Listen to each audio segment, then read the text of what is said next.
The land behind me is Chalons in northern France. Today, Chalons is in the heart of the Champagne region. But 1600 years ago, in 451 AD, it was the scene of one of the biggest and bloodiest battles in ancient history.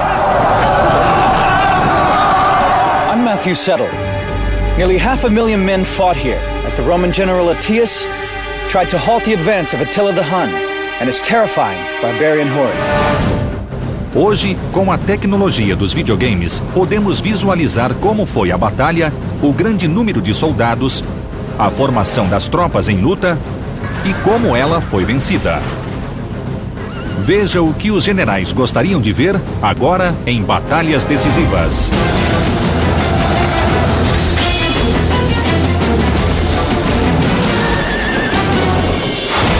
Batalhas Decisivas. In 451 AD, the Roman Empire was in tatters. The glory days of Augustus, a distant memory. O Império Romano se estendia do Mar Mediterrâneo até a Europa, Ásia e África. Em 451 d.C., Roma não era mais o centro do governo, e o Império estava dividido em dois. Enquanto o Império Oriental sediado em Constantinopla era rico e bem conduzido, o lado ocidental fora devastado pelas tribos bárbaras. The Roman Empire was neither Roman nor it was an empire. It had been dissected between East and West. It was not in control of its borders. They would have been progressively hard-pressed to see a oneness in the empire that was about them. It was made up of armies, it was made up of governors, it was made up of garrisons and towns. It had become a fragmented world. De Ravenna, norte da Itália, Valentiniano III governava os restos do Império Ocidental e almejava o comando da Espanha, Gália e Itália, países controlados por líderes locais e colonizadores bárbaros. A Gália, a atual França, era dominada pelos visigodos e a Itália pelos vândalos.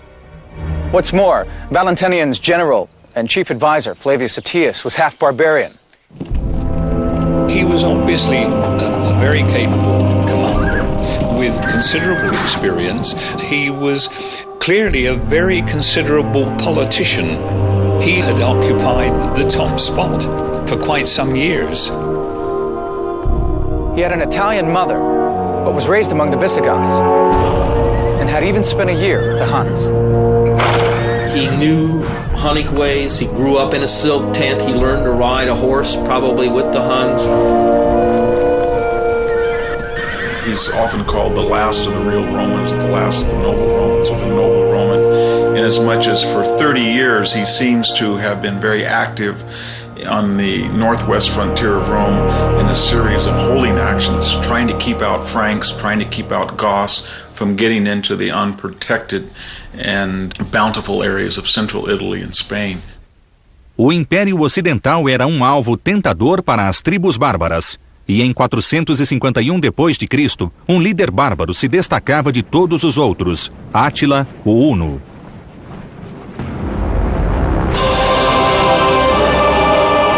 Attila, or Átila, is represented as the super barbarian. He was slightly graying, he was bent over, he was very muscular, probably entering middle age, squat, dark, swarthy person. Os hunos eram cavaleiros das estepes asiáticas. Many of the Germanic tribes were Christians of some shape or form. The Huns were not. And, of course, Attila was described as being, quote, the scourge of God.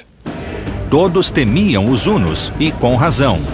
Em um ataque surpresa ao Império Oriental, eles deixaram para trás um rastro de destruição.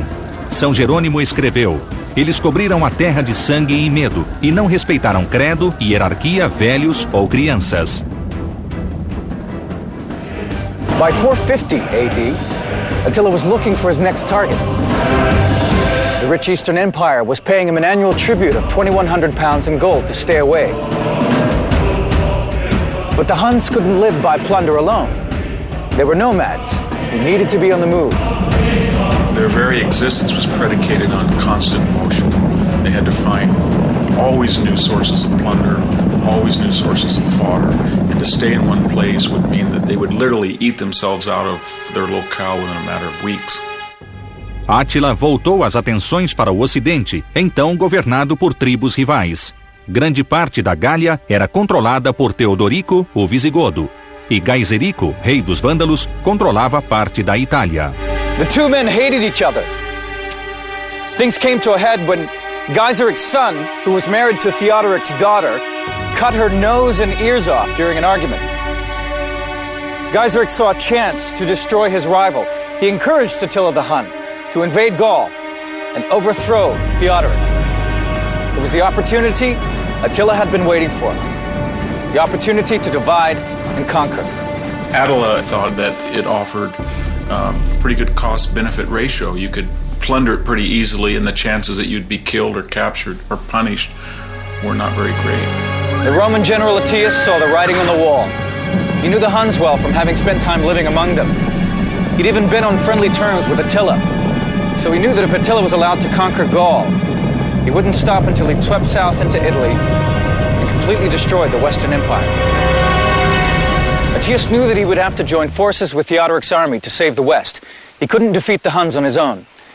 Though Theodoric was no friend of the Romans, he reluctantly agreed to fight alongside of them. Para Átila, a chance de invadir a isolada e rica Gália era irresistível. No ano de 451, ele cruzou o Rhino no comando de um exército com mais de 500 mil de homens, segundo os cronistas da época. The core of the Hunnic army was surely the Huns themselves. There's no way to tell how many people that means. My guess is surely not more than 10,000 effective Hunnic warriors. Mais impressionante que os números era a habilidade de dominar cidades, feito de poucos exércitos e povos bárbaros. Os hunos cruzaram a Europa, incendiando cidade após cidade. Cologne, Mainz, Metz, Strasbourg e Reims, até que em junho daquele ano, a tribo chegou a Orleans, e Aécio foi obrigado a detê-los antes que alcançassem a Itália. O general romano era o único obstáculo entre Átila, o Huno, e a tomada do oeste. Em 451, Átila, o Huno, espalhou a destruição e seguia rumo à Gália na companhia de seu exército. Enquanto isso, o comandante romano, Aécio, partia para Orleans com seu novo aliado, Teodorico, rei dos visigodos. Não se sabe ao certo o tamanho do exército conjunto, mas historiadores acreditam que o número não superava os hunos. O exército chegou quando Sangibano, governador de Orleans, estava prestes a se entregar aos hunos. Era o início de uma sangrenta batalha. Sem medo de recuar e reagrupar as forças, Átila retirou seus homens das ruas e partiu para campo aberto. Já que o confronto era iminente, o líder preferiu travá-lo em um local onde os hunos tivessem total controle. O lugar escolhido foi o campo próximo à cidade de Chalons. Os hunos montaram um acampamento defensivo e se prepararam para aniquilar Aécio.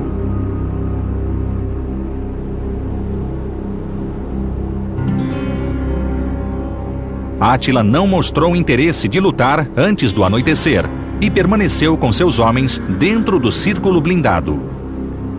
Estaria ele buscando mantimentos para as tropas ou apenas fazendo os romanos esperar horas em formação de batalha?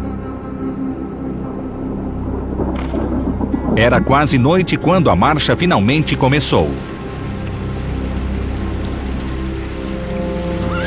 Mas a pouca luz não impediu que os romanos vissem o enorme exército formado atrás deles. Attila's plan of attack was pretty simple, and that was to put the Huns themselves in the middle of the battle line and head as quickly and as directly across the field of battle and then tear apart the center of the enemy army. Átila e seus homens posicionaram-se no centro do campo de batalha.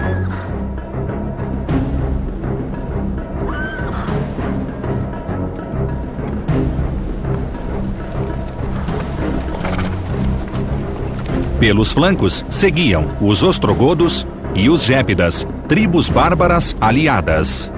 Esta era a cavalaria padrão, munida de lanças e espadas e usando de mobilidade e força de ataque para infligir perdas.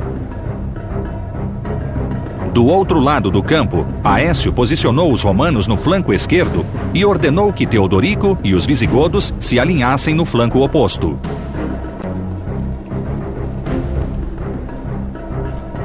Para o covarde sangibano, restou o centro. Não foi surpresa quando Átila demonstrou que atacaria o ponto mais fraco da linha.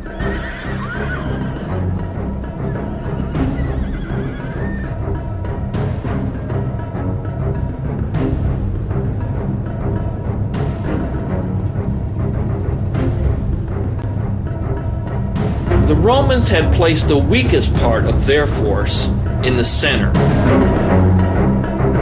A person who was a commander of a group of barbarians who had just in the past few weeks been negotiating with Átila to surrender. The Romans placed that force in the middle so that they couldn't get away and couldn't run away. That's precisely where it turned out Attila's force struck. Átila's strength hit Roman weakness.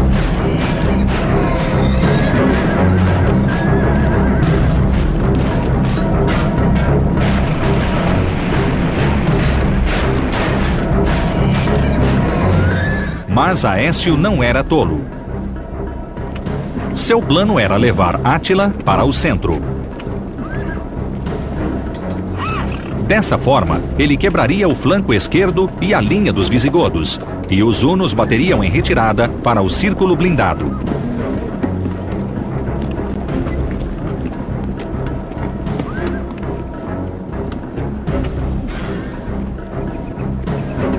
O plano era cruel. Aécio estava pronto para arriscar a vida de Sangibano e seus homens em nome do Império Ocidental. Átila ordenou um ataque montado contra a linha romana. A Batalha de Chalons estava declarada. Os hunos se lançaram contra Sangibano, que do centro da linha ordenou a retirada das tropas. Mas foi seguido de perto pelos hunos.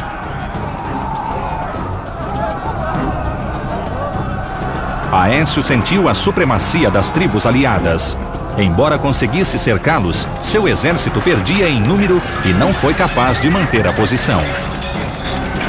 His idea was that if his Visigothic allies on the right and Romans and Franks on the left could sandwich in Átila, then he could enfold them on the flanks and do some type of canine encirclement. Os visigodos mostraram forte resistência no flanco direito. A batalha crescia em ferocidade.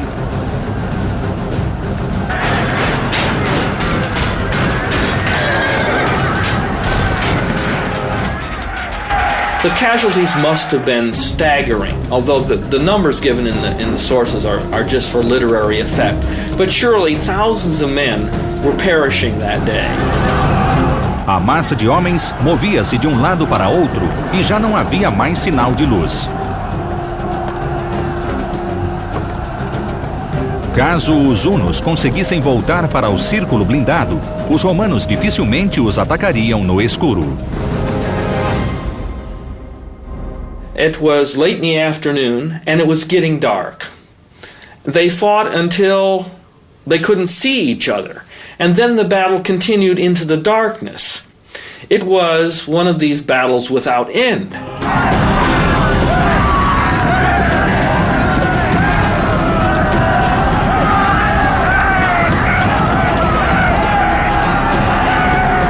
The Visigoths chose to attack the flank of the Hun. So it was the Visigoths who saved the day. O ataque visigodo foi suficiente para virar o jogo a favor de Aécio.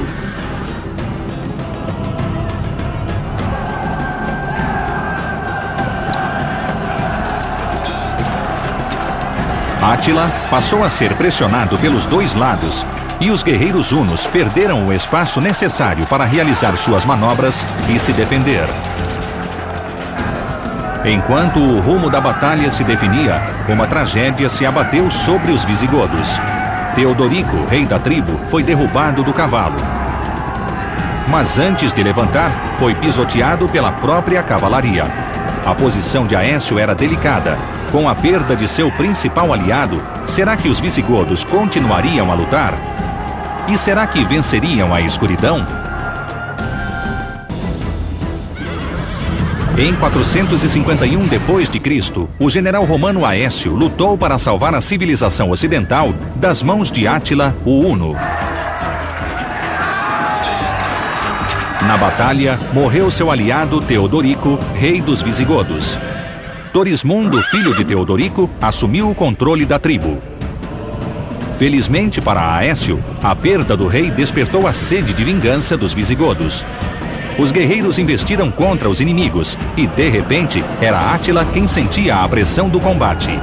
As perdas entre os hunos foram imensas. A fúria dos visigodos serviu de estímulo para os romanos, mas não havia tempo para explorar a vantagem. Com o cair da noite, a escuridão e o caos tomaram conta do campo de batalha. In the darkness, forces became detached. Aetius himself, much as Stonewall Jackson, got detached from his forces and was all but lost, and then found his troops. Na escuridão, Torismundo confundiu os hunos com seus homens e quase foi morto. Os visigodos estiveram perto de perder 2 reis no mesmo dia. Night battles are ferocious, and the thing is, you need to disengage because you can't control the situation. Átila cogitou voltar para o acampamento. A escuridão salvou seu exército do extermínio, e agora havia 2 escolhas: encorajar seus homens para outro dia de batalha ou fugir para viver mais um dia. So in the worst hour of the Hunnish army's existence, when they were surrounded, they'd been defeated, what did Attila do? He deliberately screamed, yelled, he showed his masculinity, his fearlessness, and then he actually created a funeral pyre and threatened to immolate himself. So little did he value his own life, and so much did he value the reputation that he would die undefeated. Neither of these 2 great commanders, they didn't know what the casualties were that they had inflicted. They knew, however, that their own troops were terribly bloodied. These 2 armies had exhausted themselves. Aetius probably got little sleep. He was left with a real dilemma. On the one hand, he had the opportunity to crush Attila once and for all. On the other, he had to consider the future security of the empire. The Visigoths had only supported him because of Attila's invasion. The Vandals were also unreliable. These tribes only stayed in line because of a Hun menace. Remove that and warfare could break out all over the West. There was the perception that maybe the destruction of the Hunnish army might embolden other tribes that are now our allies, but after the battle will be our enemies. De volta a Ravenna, centro do Império Ocidental, o imperador Valentiniano III temia que Aécio se tornasse o homem mais poderoso do Oeste. O povo o aclamava herdeiro dos antigos generais e deu-lhe a alcunha de último dos romanos. The next morning, it's essentially a stalemate. The Huns are in possession of their lager, and the Romans are in possession of the battlefield, which meant that the Romans won, but the Huns were still there. Registros históricos contam que Aécio tomou uma decisão somente no dia seguinte, diante de 2 fatos marcantes. Primeiro, o corpo de Teodorico foi encontrado e Torismundo foi proclamado o novo rei dos visigodos. Segundo, Átila demonstrou interesse em dar um fim ao impasse. Attila withdrew the next day because he realized that his army was in no condition once dawn rose and they saw that horrific carnage on the battlefield and tens of thousands of people had been killed. He realized he was in no position to press home the attack. Aetius knew his own personal standing was high. He had just beaten Attila the Hun, the scourge of Europe. But could he trust the Visigoths now that they had a new king? And what about Gaiseric the Vandal? The Hun invasion had been his idea. Aécio era o vencedor. Átila bateu em retirada e o oeste estava salvo. Com a vitória garantida, o general tentou estreitar as relações romanas. I think that what the battle did was it brought people together. It brought the military and political forces of the empire in the West together one last time. A vitória de Aécio sobre Átila em Chalons destacou o fator de decisão. Assim como o esperado, os hunos deram início a outra campanha contra os romanos no ano seguinte. A tribo invadiu a Itália e deixou um rastro de destruição. Mas um contra-ataque romano às margens do Danúbio foi suficiente para levar Átila a um acordo de paz. Depois da Batalha de Chalons, o Huno contava com um escasso contingente militar para proteger suas fronteiras.